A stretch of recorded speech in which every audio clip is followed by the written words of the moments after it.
is ASMR News. Drift off, wake up, or simply relax with the world's biggest headlines.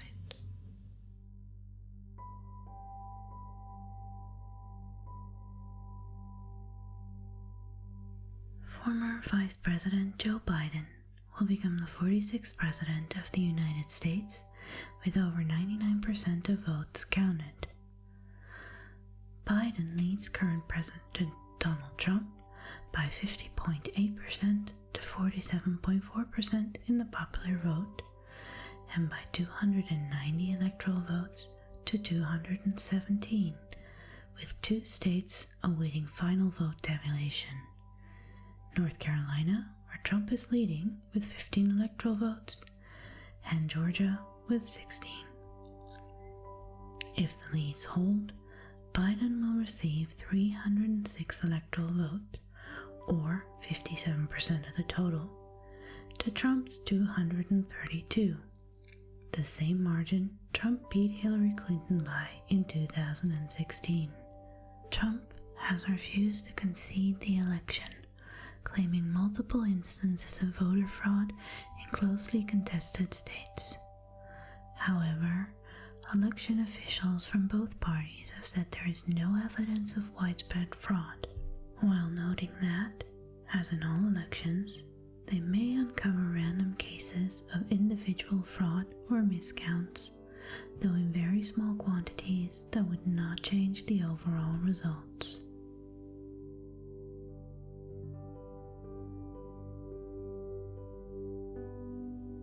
Despite Biden's win, Democrats were less successful down ballot.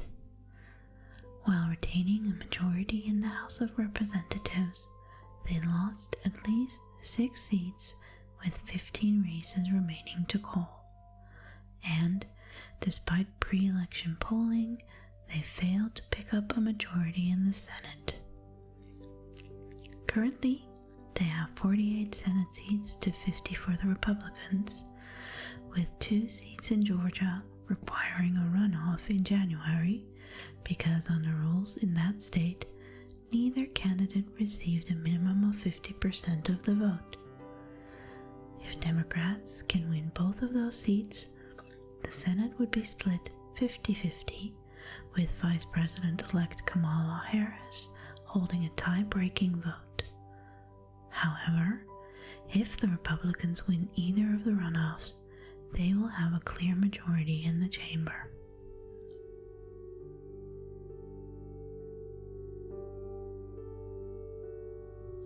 Pfizer announced that its vaccine candidate had an efficacy rate of over 90% and that it could begin shipping up to 15 million doses in December. The Pfizer vaccine requires 2 doses, 21 days apart, which means that up to 25 million could be vaccinated by the end of the year. Pfizer said it could produce up to 1.3 billion doses, or enough for 650 million people in 2021. In addition, Moderna has completed phase 3 trials and its results could be announced by this month. Scientists expect that its efficacy will be similar to the Pfizer results. Moderna said it would apply for emergency use authorization once the results have been verified and could also begin shipping in December. Finally, Russia announced that its Sputnik V vaccine candidate had been approved, also with over 90% efficacy. However, scientists are awaiting data before granting approval for use in their countries. All the vaccines have been developed in about 6 months. Previously, vaccines required more than 4 years of testing and analysis before receiving approval.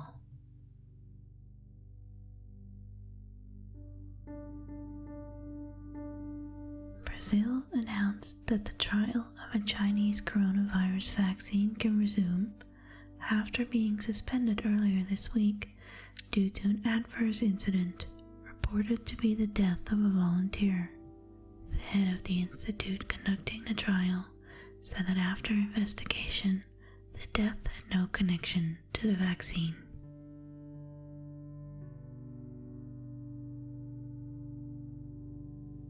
Despite the good news on the vaccine front, the coronavirus is entering its third wave with over 600,000 new confirmed cases a day worldwide, and many countries have announced new restrictions on social gatherings, including confinements. They are also renewing calls for the wearing of masks to reduce the spread of the disease. The U.S. Centers for Disease Control has released new information that masks not only prevent transmission to others, but also protect the mask wearer. There have now been 53 million reported cases and 1.3 million deaths. The U.S. leads with almost 11 million cases and 250,000 deaths, followed by India with 8.7 million cases and 128,000 deaths, and Brazil with 5.8 million cases and 164,000 deaths. Two states in the U.S., California and Texas, have reported over 1 million cases each. Health officials worldwide are concerned that with the winter holidays approaching, new cases could increase rapidly in the coming months, overtaxing healthcare systems and resulting in more deaths.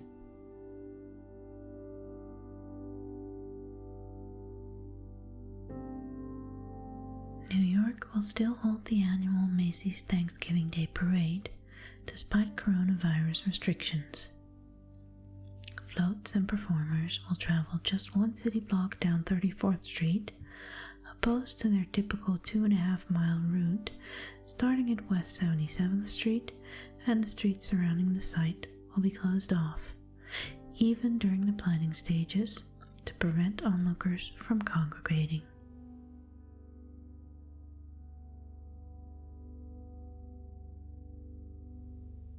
Even if human-caused greenhouse gas emissions can be reduced to zero, global temperatures may continue to rise for centuries afterward, according to a new scientific study. The world is already past the point of no return for global warming, the study authors report in the British journal Scientific Reports.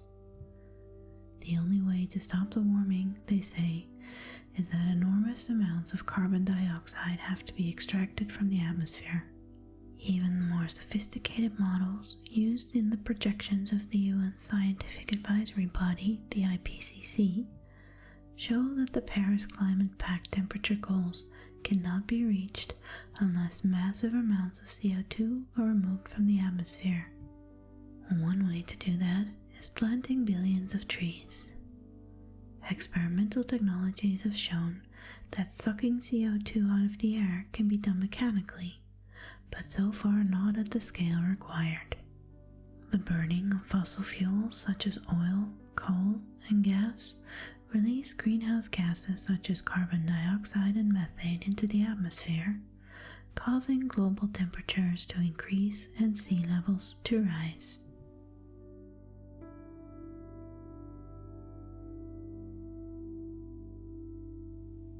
The International Atomic Energy Agency, or IAEA, reports that Iran has more than 12 times the amount of enriched uranium permitted under a 2015 nuclear deal with world powers.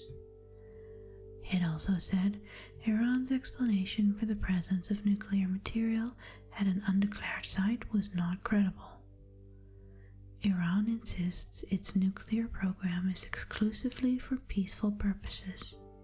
The IAEA did not identify the site where it had found nuclear material. It added that Iran was continuing to enrich uranium to a purity of up to 4.5%, in violation of the 3.67% threshold agreed under the 2015 deal.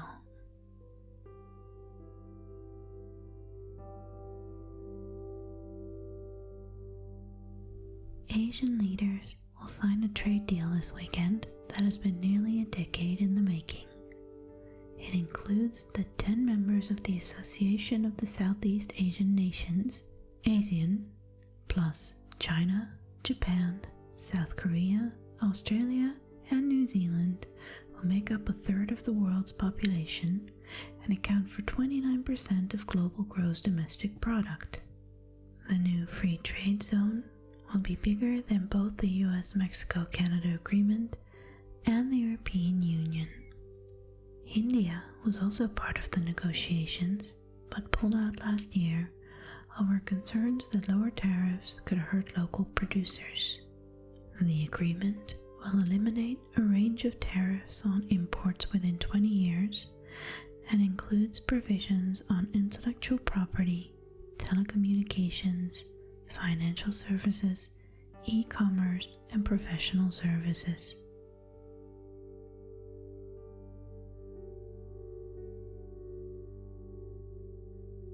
The US, Britain, and the European Union condemned China's move to disqualify 4 pro-democracy lawmakers in Hong Kong. The move follows the approval by China's National People's Congress Standing Committee of a resolution giving Hong Kong authorities the power to bypass local courts and summarily remove politicians seen as a threat to security. The resolution effectively gives Beijing veto power over who sits in Hong Kong's Legislative Council, or LegCo, and the mass resignation of the opposition leaves the assembly with no dissenting voices. 4 Hong Kong lawmakers who support the territory's pro-democracy movement were unseated, prompting opposition lawmakers to resign en masse as a show of solidarity.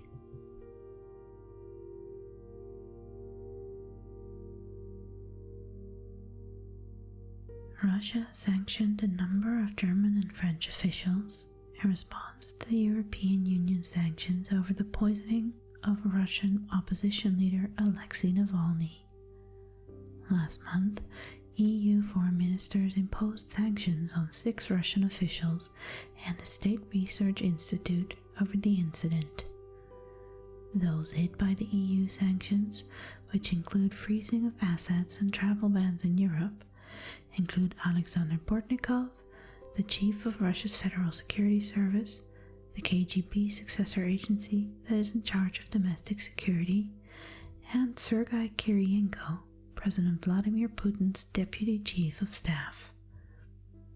Navalny, a corrupt investigator and the opponent of Russian President Vladimir Putin, is in Germany recovering from what German authorities said was a nerve agent poisoning.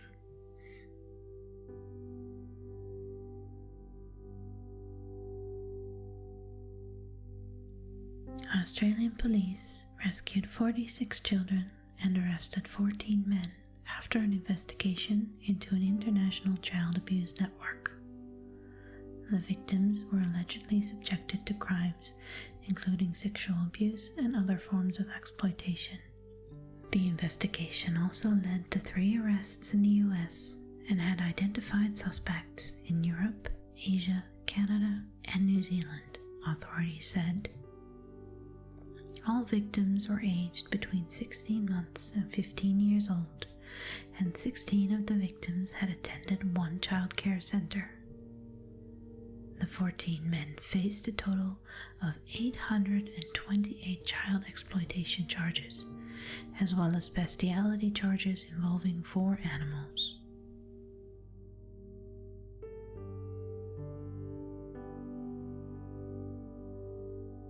Myanmar's ruling National League for Democracy, NLD party, won enough seats in parliament to form the next government. The NLD has so far won 346 seats, more than the 322 seats needed to form the next government.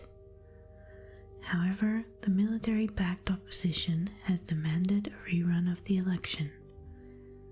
The NLD has announced that it would be inviting ethnic minority parties to work with it, an offer it did not make when it won the last election in 2015.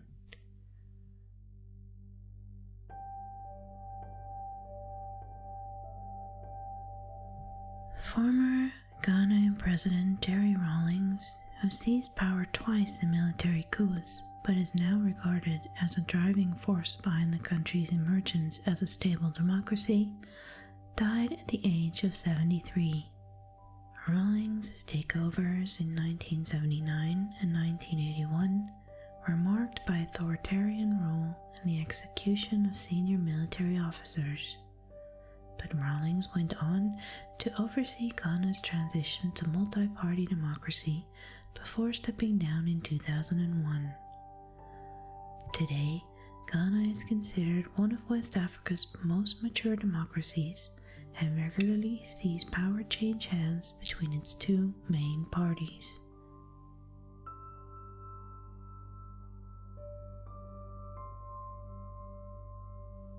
Bahrain Prime Minister Prince Khalifa bin Salman Al Khalifa of Bahrain died at the age of 84.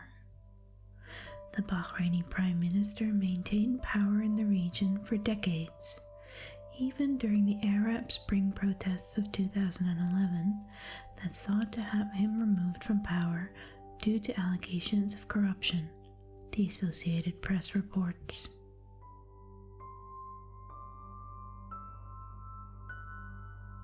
The Secretary General and Chief Negotiator for the Palestine Liberation Organization, or PLO, Saeb Erekat, died due to COVID-19 at the age of 65. Erekat led the Palestinians in on-off peace talks with Israel for many years. He helped negotiate the landmark Oslo Accords in 1993, which created the Palestinian Authority and gave Palestinians limited self-governance in the West Bank and Gaza Strip for the first time since Israel occupied the territories in 1967.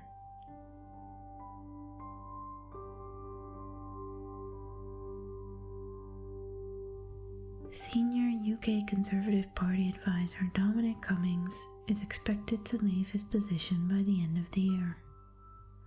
The resignation comes amid reports of turmoil in the government, coming after the resignation of Lee Kane, the Director of Communications and an ally of Cummings. The two longtime colleagues worked together on the Leave campaign during the EU referendum. Meanwhile, former Treasury advisor Sonia Khan, fired after Cummings accused her of leaking from inside Downing Street, settled her unfair dismissal suit with the government.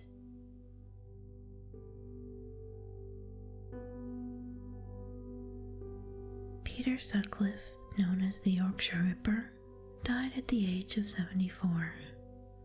The serial killer was serving a life sentence for murdering 13 women across Yorkshire and northwest England. The former truck driver died in a hospital where he is said to have refused treatment for COVID-19.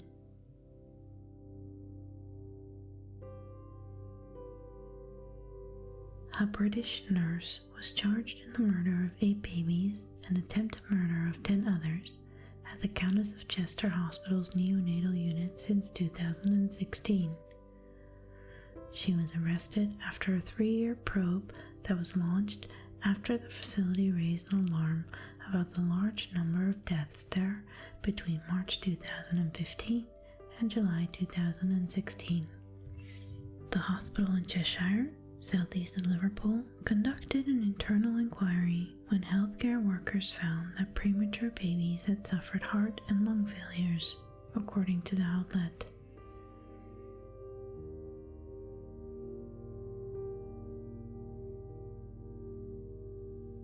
UK shopping chain Tesco apologized to its online customers unable to get on its website as the supermarket seeks to cope with high demand for Christmas bookings.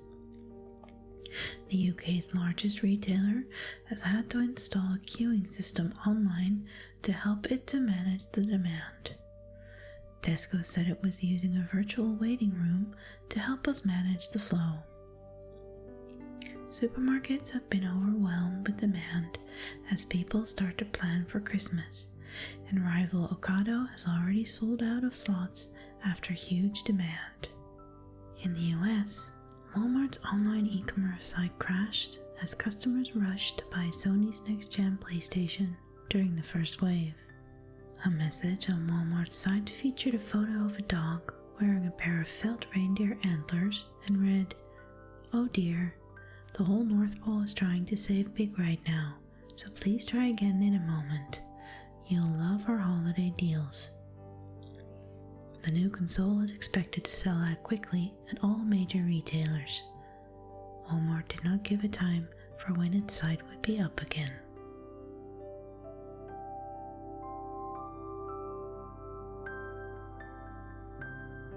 At least 74 people drowned when a rubber raft carrying migrants sank off the coast of Libya. The motorized raft, crowded with more than 120 people, had left Calms, Libya. But the craft, which was ill-equipped for the journey across the Mediterranean Sea, capsized. Fishermen and the Libyan Coast Guard rescued 47 people and recovered 31 bodies, including the remains of at least one child. The wreck was just the latest to kill migrants on the notoriously dangerous journey from North Africa to Europe, across the Mediterranean.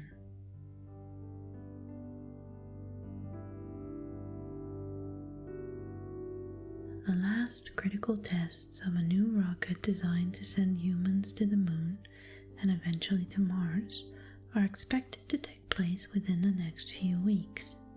Measuring 65 meters, 212 feet, longer than the Statue of Liberty, it is more powerful than anything the world has seen since the 1960s, when the Saturn rocket was used to launch missions on the Moon. Under NASA's Artemis program, the next man and the first woman will be dispatched to the lunar surface in 2024.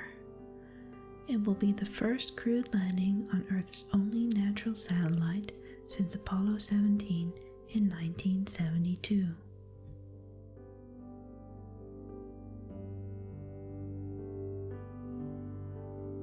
Alex Trebek, the host of the television game show Jeopardy, died at the age of 80 from pancreatic cancer. He had been the host for 36 years and became a household name in the United States. There is as yet no word on who will replace him on the show. In Jeopardy, the answers are given first and the contestants supply the questions. 3 contestants, including the previous show's champion, compete in 6 categories and in 3 rounds, with each round's answers being worth more prize money. In the 3rd round, Final Jeopardy, the contestants can name their own jackpot as long as it's within the amount of money they've already earned. If a player finishes the 2nd round with $0, they are eliminated from Final Jeopardy.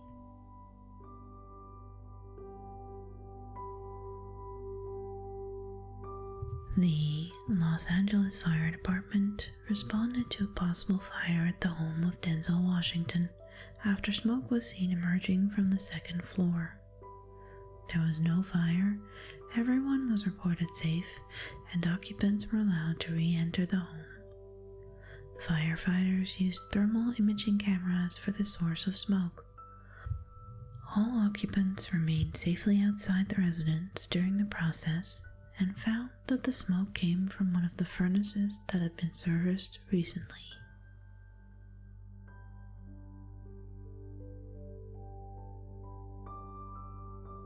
A town in Japan has installed howling robotic wolves to scare off wild bears who have been roaming around neighborhoods and scaring residents. The residents of Takikawa, located on the island of Hokkaido, have been increasingly concerned by the potential of bear attacks, as sightings in the country hit a 5-year high. There have been dozens of reported attacks this year, 2 of them fatal, leading to an emergency government meeting last month to address the issue.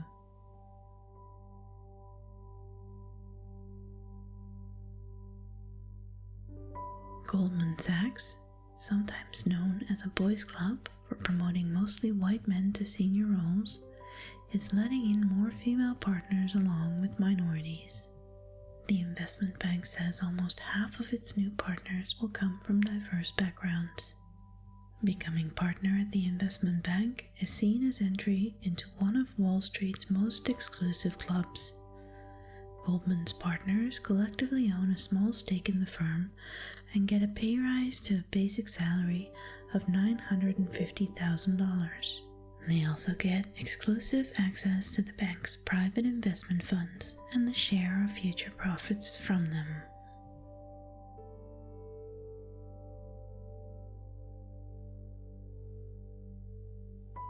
A Dutch neuroscientist has produced a list of what he claims are the 10 happiest songs ever. His analysis found that the happiest tunes are slightly faster than the average song, between 140 and 150 beats per minute, written in a major key, and either about happy events or complete nonsense. He then combined these factors into a formula for the happiest song possible, and then went searching for existing hits that matched his template. Here is his ranking. Number 1, Don't Stop Me Now by Queen. Number 2, Dancing Queen by ABBA. Number 3, Good Vibrations by the Beach Boys. Number 4, Uptown Girl by Billy Joel. Number 5, Eye of the Tiger by Survivor. Number 6, I'm a Believer by the Monkees. Number 7, Girls Just Wanna Have Fun by Cyndi Lauper. Number 8, Living on a Prayer by John Bon Jovi. Number 9, I Will Survive by Gloria Gaynor. And number 10, Walking on Sunshine by Katrina and the Waves.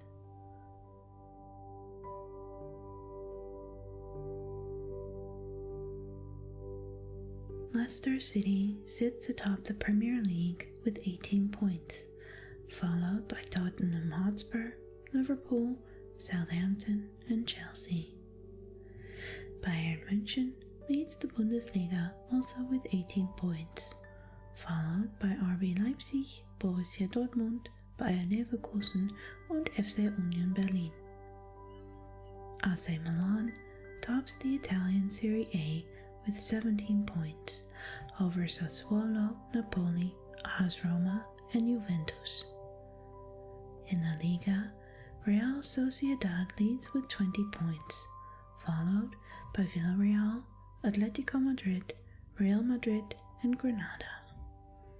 And Paris Saint-Germain heads the French Ligue 1 with 24 points, followed by Lille, Stade Rennais, Marseille, and Lyon.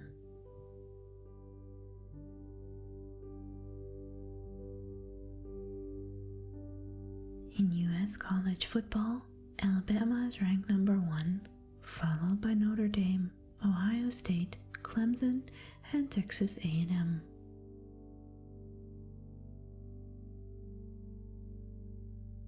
Lewis Hamilton can wrap up a record-setting 7th World Grand Prix title this weekend at the Turkish Grand Prix.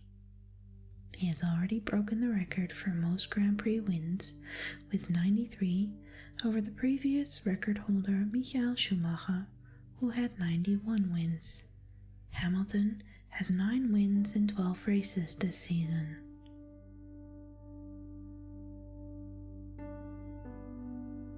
Primož Roglič won La Vuelta by 48 seconds over Richard Carapaz. Hugh John Carthy finished 3rd, Daniel Martin 4th, and Enley 5th. Roglič also won the green jersey for Best Sprinter, and Guillaume Martin won the polka dot jersey for Best Climber.